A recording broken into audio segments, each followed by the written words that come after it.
단 10일 4명이 죽었다. 투자 사기 피해자가 연쇄 살인범이 된 이유. 한국을 충격에 빠뜨린 복수사건 2003년 11월 초. 경기도 북쪽 외곽에 위치한 작은 공장 단지에는 겨울의 냉기가 서서히 내려앉고 있었다. 낮에는 트럭과 지게차가 분주하게 오가는 곳이었지만 밤이 되면 그곳은 완전히 다른 공간이 되었다.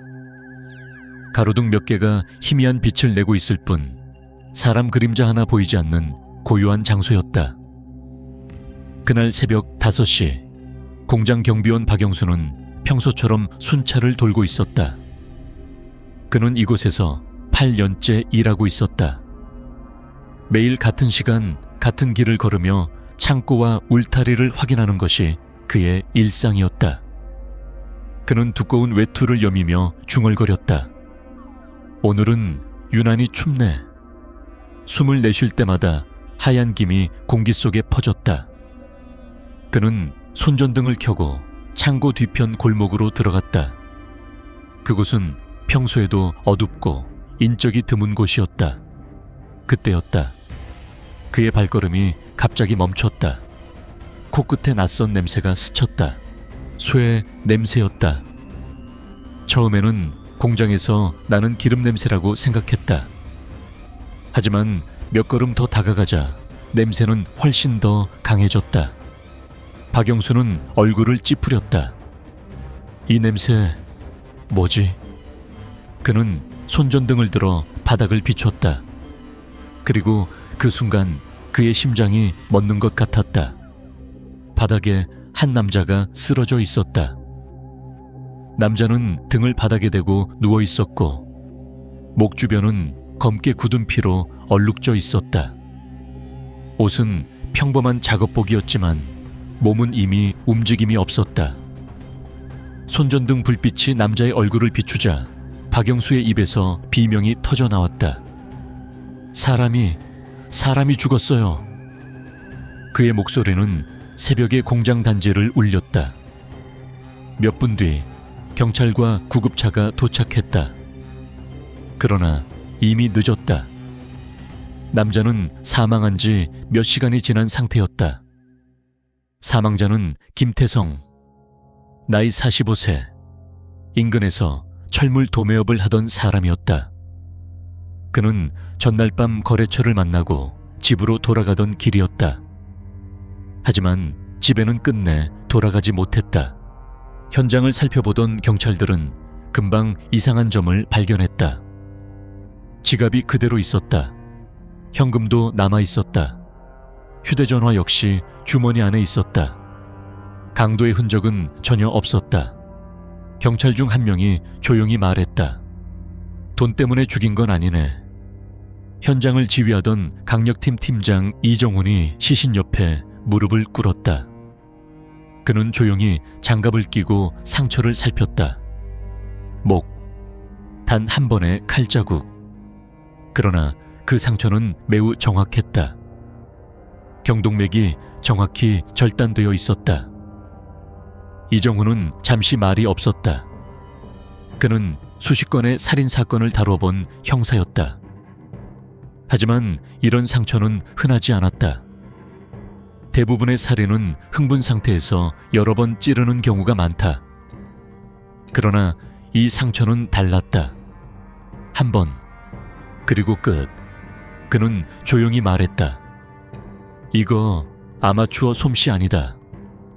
옆에 있던 형사 김대현이 물었다. 전문가요? 이정훈은 고개를 천천히 저었다. 전문가라기보다는 침착한 놈이야. 부검 결과는 다음 날 나왔다. 사망 시간은 밤 11시에서 자정 사이. 피해자는 공격자를 거의 경계하지 않았던 것으로 보였다. 몸에 방어 흔적이 거의 없었다. 즉, 공격자는 피해자와 가까운 거리에서 대화를 나누다가 갑자기 칼을 사용했을 가능성이 높았다. 김대현 형사가 말했다. 면식범 같습니다. 이정훈은 조용히 커피를 마셨다. 그럴 가능성 높아. 그는 사건 파일을 넘기며 물었다. 피해자 인간관계 조사됐어.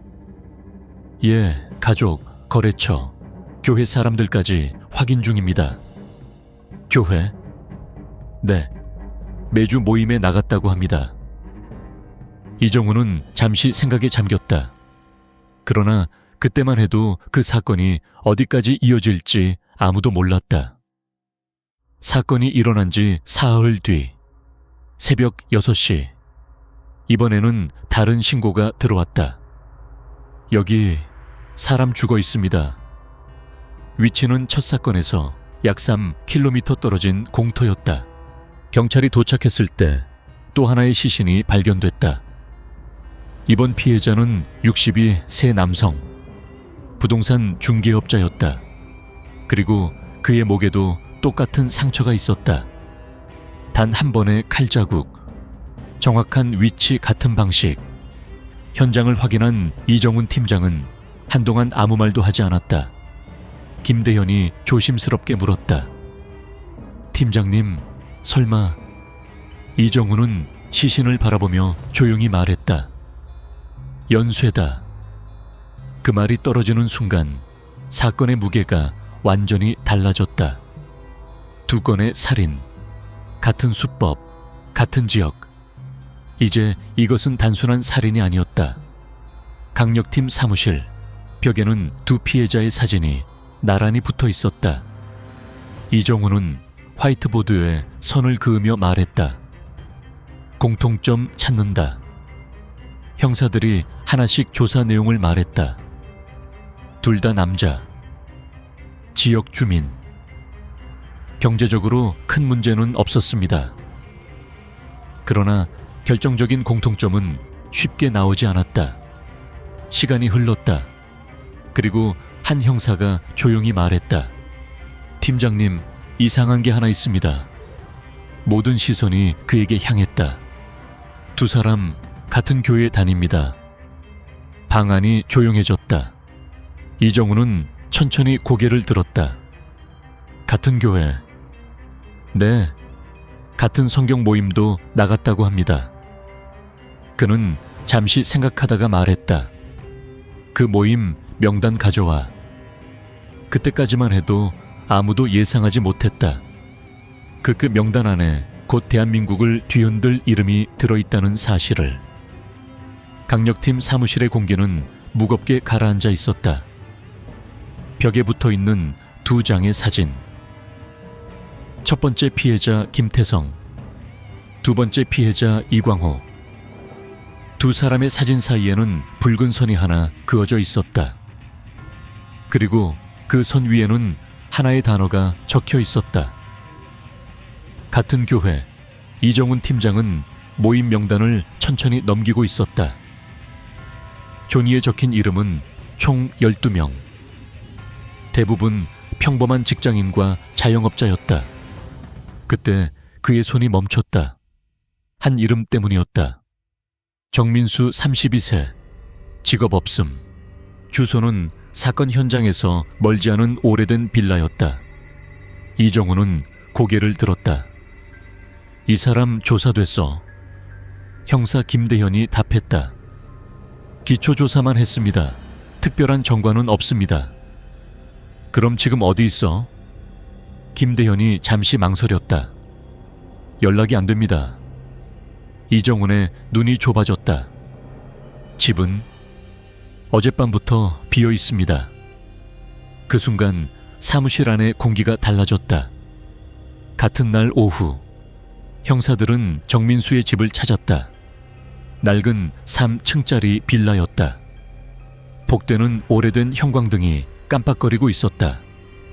문 앞에는 신문이 며칠째 쌓여 있었다. 김대현이 문을 두드렸다. 경찰입니다. 문 좀 열어주세요. 대답은 없었다. 결국 관리인의 도움으로 문을 열었다. 문이 열리는 순간 안에서는 텅 빈 냄새가 흘러나왔다. 방 안에는 가구 몇 개만 남아 있었다. 옷장은 비어 있었고 냉장고 역시 거의 비어 있었다.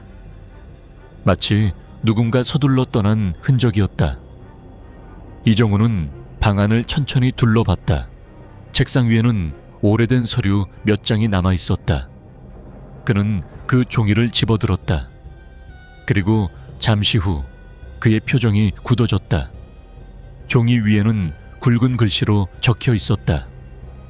투자 계약서. 그것은 몇 년 전 진행됐던 건설 투자 사업 관련 서류였다. 김대현이 물었다. 팀장님, 그게 뭡니까? 이정우는 천천히 말했다. 사기 사건이야. 몇 년 전. 경기도 일대에서는 한 건설 투자 사업이 크게 화제가 됐었다.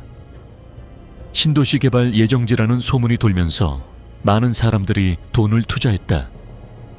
그러나 결과는 사기였다. 개발 계획은 존재하지 않았고 투자금 수십억 원이 사라졌다. 피해자는 수십 명. 그리고 그 피해자 중 한 명이 바로 정민수였다. 김대현이 말했다. 그럼 복수입니까? 이정우는 아직 확신하지 못했다. 가능성은 있어. 그는 피해자 명단을 다시 확인했다. 그리고 조용히 말했다. 김태성, 이광호. 두 사람의 이름이 그 명단에 있었다. 그때였다. 형사 한 명이 급하게 들어왔다. 팀장님. 모두가 그를 바라봤다. 정민수, 같이 사라진 사람이 있습니다. 누구야? 박성철입니다. 이름을 듣는 순간 김대현이 고개를 들었다. 박성철. 그는 곧바로 컴퓨터를 켰다. 몇 초 후 화면에 한 남자의 사진이 나타났다. 거칠게 생긴 얼굴, 짧은 머리, 그리고 눈 밑에 오래된 흉터. 김대현이 말했다. 전과자입니다. 무슨 전과? 폭력, 강도. 2번 실형 살았습니다. 이정우는 화면을 한참 바라봤다.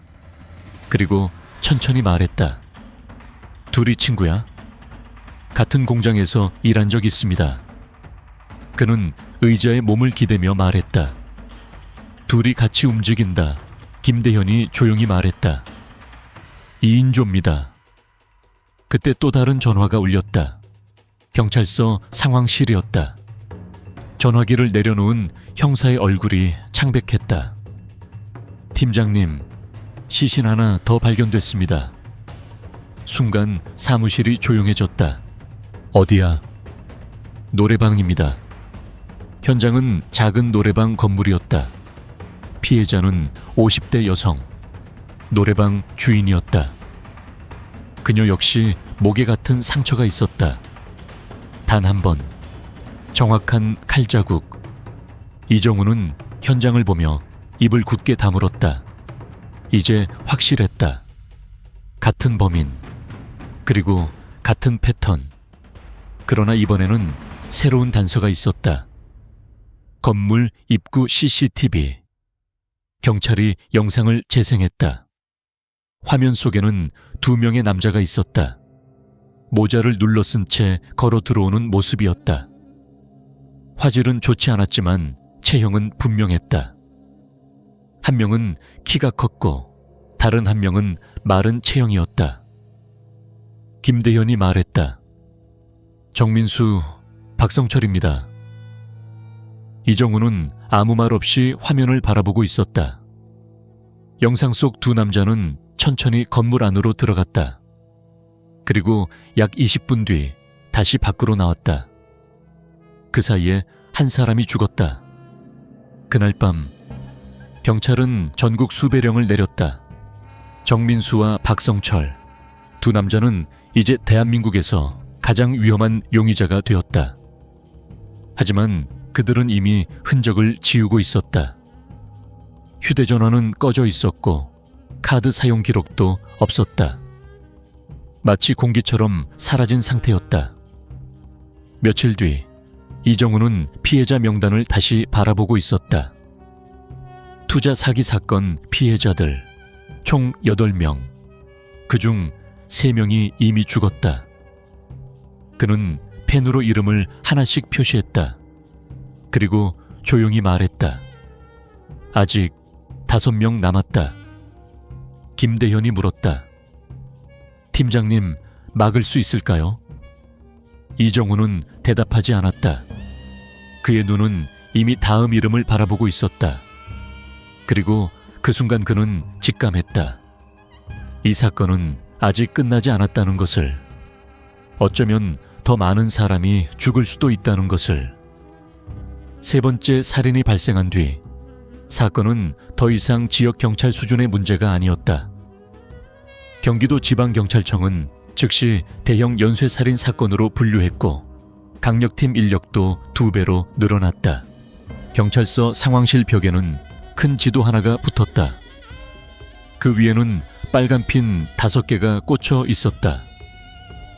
김태성, 이광호, 노래방 주인 정미자, 그리고 아직 살아있는 피해자 후보들. 이정훈 팀장은 지도를 한동안 바라보다가 말했다. 이건 무작위가 아니다. 형사들이 조용히 듣고 있었다. 목표가 정해져 있어. 그는 피해자 명단을 다시 펼쳤다. 몇 년 전 발생한 건설 투자 사기 사건. 그 사건에서 돈을 모았던 사람들은 총 8명이었다. 투자금을 모아 개발 사업에 넣는다며 사람들을 끌어들였던 모임이었다. 그러나 사업은 거짓이었다. 돈은 사라졌고 투자자들은 큰 피해를 입었다. 그 피해자 중 한 명이 바로 정민수였다. 그는 당시 전 재산이었던 1억 8천만 원을 투자했다. 결과는 전부 사라졌다. 이정훈이 조용히 말했다. 정민수는 피해자다. 김대현이 물었다. 그럼 왜 피해자를 죽이는 겁니까? 이정훈은 고개를 저었다. 피해자가 아니라 가해자로 생각했겠지. 조사를 해보니 상황은 복잡했다. 겉으로는 모두 피해자였지만 실제로는 일부 사람들이 투자금을 돌려막기 하면서 더 많은 사람을 끌어들였다는 사실이 드러났다. 즉, 정민수 입장에서는 그들이 모두 사기의 공범이었다. 그리고 지금 그들이 하나씩 죽어가고 있었다. 그때 형사 한 명이 뛰어 들어왔다. 팀장님. 왜? 4번째 피해자 후보가 연락이 안 됩니다. 이름은 최병국. 나이 58세. 당시 투자 모임의 핵심 인물이었다. 이정훈의 얼굴이 굳었다. 주소. 경찰차가 사이렌을 울리며 도로를 달렸다. 형사들은 아무 말도 하지 않았다. 차 안에는 긴장감만 가득했다. 김대현이 조용히 말했다. 늦은 것 아닙니까? 이정훈은 앞만 보고 있었다. 아직 모른다. 최병국의 집은 외곽 단독주택이었다. 경찰이 도착했을 때 집 안은 조용했다. 현관문은 잠겨 있었다. 이정훈이 문을 두드렸다. 경찰입니다. 문 여세요. 대답은 없었다. 형사들이 서로 눈을 마주봤다. 그리고 문을 강제로 열었다. 문이 열리는 순간 모두가 멈췄다. 거실 바닥에 남자가 쓰러져 있었다. 목에는 익숙한 상처. 단 한 번의 칼자국. 김대현이 이를 악물었다. 젠장 4번째 피해자였다. 현장을 조사하던 중 한 형사가 소리쳤다. 팀장님, 여기요. 이정훈이 다가갔다. 바닥에 떨어진 담배꽁초 하나. 피해자는 비흡연자였다. 김대현이 말했다. 범인 겁니다. 증거물은 곧바로 감식팀으로 보내졌다.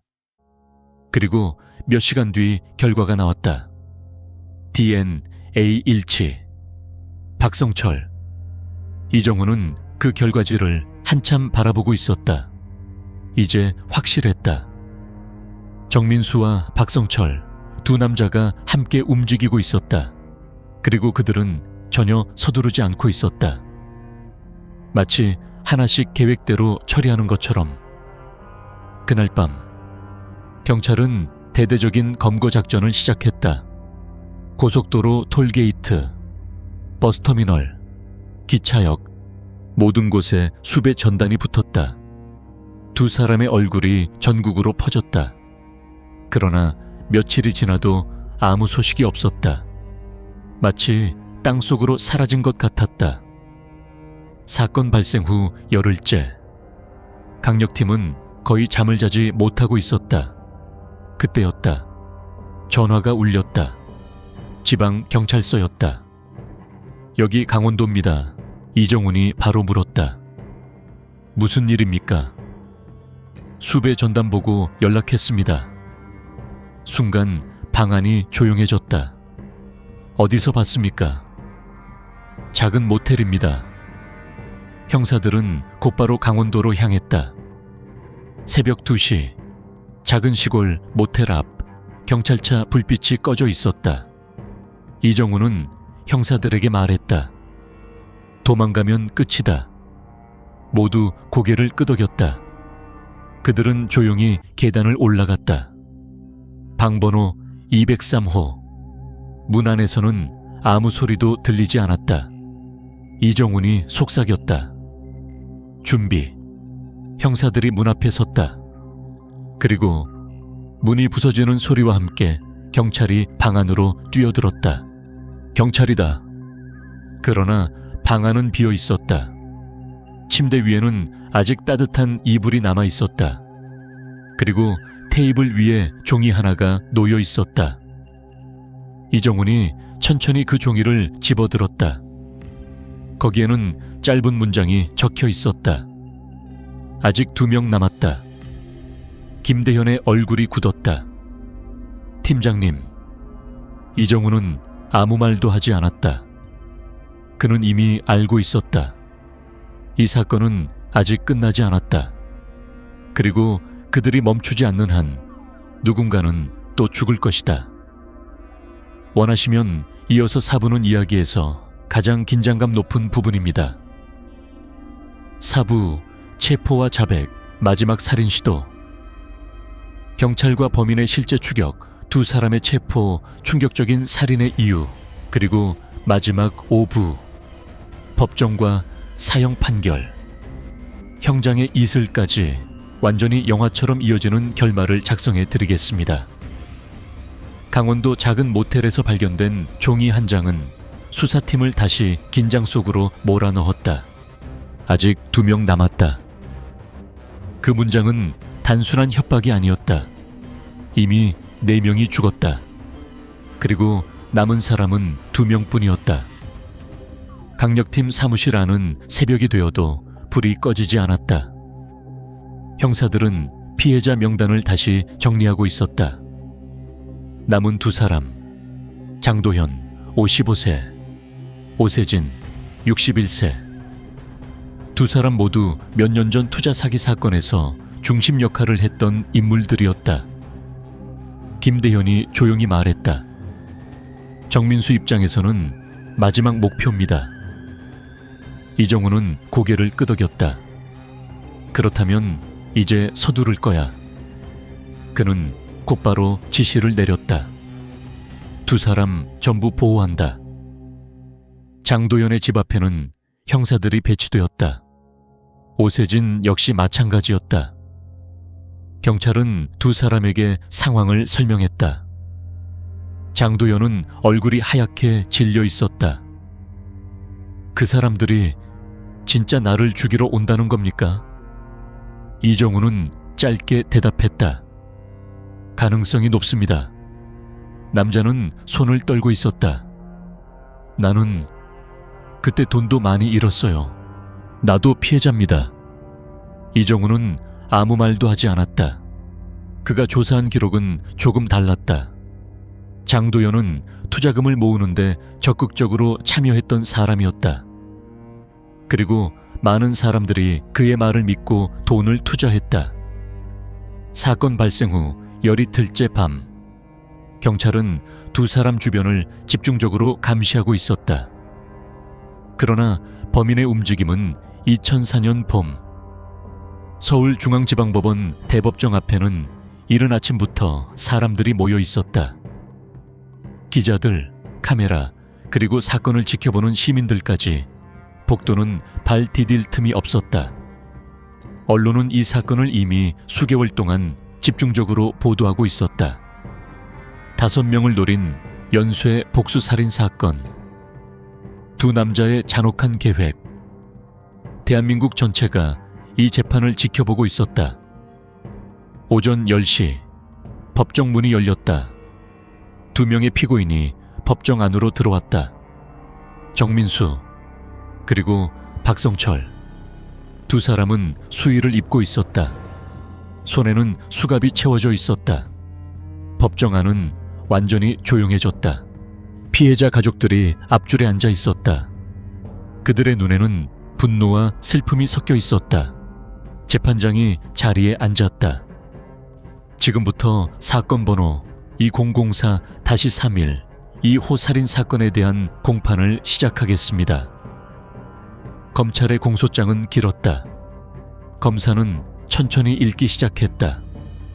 피고인 정민수와 박성철은 사전에 계획을 세워 총 4명을 살해하고 1명을 살해하려다 미수에 그친 혐의로 기소되었습니다. 법정 안은 숨소리조차 들리지 않았다. 검사는 계속 읽었다. 피고인들은 2003년 11월부터 약 열흘 동안 피해자들을 하나씩 찾아다니며 살해하였습니다. 범행은 매우 계획적이며 잔혹했습니다. 그는 마지막 문장을 천천히 말했다. 따라서 검찰은 피고인 2사람에게 사형을 구형합니다. 순간 법정 안에서 작은 탄식이 흘러나왔다. 재판은 몇 달 동안 이어졌다. 수많은 증거와 증언이 제출됐다. 형사 이정훈도 증인석에 섰다. 검사가 물었다.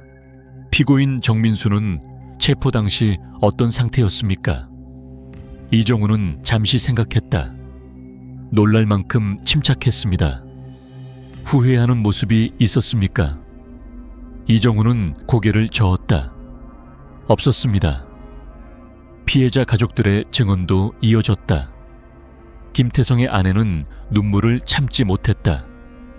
남편은 평범한 사람이었습니다. 그녀의 목소리는 떨리고 있었다. 왜 죽어야 했습니까? 법정 안의 공기가 무겁게 가라앉았다. 마지막 공판날, 재판장은 피고인에게 마지막 발언 기회를 주었다. 피고인 정민수, 마지막으로 할 말이 있습니까? 정민수는 잠시 고개를 숙이고 있었다. 그리고 천천히 말했다. 후회하지 않습니다. 법정 안이 술렁였다. 그는 담담한 목소리였다. 그 사람들은 많은 사람의 인생을 망쳤습니다. 잠시 침묵. 그리고 그는 덧붙였다. 하지만 그는 잠시 말을 멈췄다. 그 방법이 옳았다고 생각하지는 않습니다. 다음은 박성철의 차례였다. 그는 짧게 말했다. 저는 정민수를 도왔습니다. 그게 전부입니다. 재판장은 더 묻지 않았다. 그리고 마침내 판결의 날, 법정 안에는 긴장감이 가득했다. 재판장은 판결문을 천천히 읽기 시작했다. 피고인들은 치밀한 계획 아래 4명을 살해하였다. 이는 인간의 생명을 극단적으로 경시한 중대한 범죄이다. 법정 안은 숨소리조차 들리지 않았다. 그리고 마침내 그 문장이 나왔다. 따라서 본 법원은 피고인 정민수와 박성철에게 사형을 선고한다. 순간 법정 안에서 울음소리가 터져 나왔다. 피해자 가족들이 서로 부둥켜 안았다. 정민수는 아무 말도 하지 않았다. 박성철 역시 고개를 숙인 채 움직이지 않았다. 재판이 끝난 뒤 2사람은 교도소로 이송되었다. 언론은 이 사건을 이렇게 기록했다. 복수로 시작된 연쇄살인. 그리고 많은 사람들이 같은 질문을 했다. 만약 그 투자 사기가 없었다면 이 사건도 없었을까? 하지만 한 가지 사실만은 분명했다. 어떤 이유로도 사람의 생명을 빼앗는 범죄는 정당화될 수 없다는 것. 몇 년 뒤, 두 사람의 이름은 점점 사람들의 기억에서 사라졌다. 그러나 사건 기록 속에는 여전히 남아있었다. 한 줄의 문장으로 5명을 노리고 4명을 살해한 2인조 연쇄 살인 사건. 그리고 그 끝에는 대한민국 형사사에 남은 하나의 결론이 있었다. 그들은 결국 형장의 이슬로 사라졌다.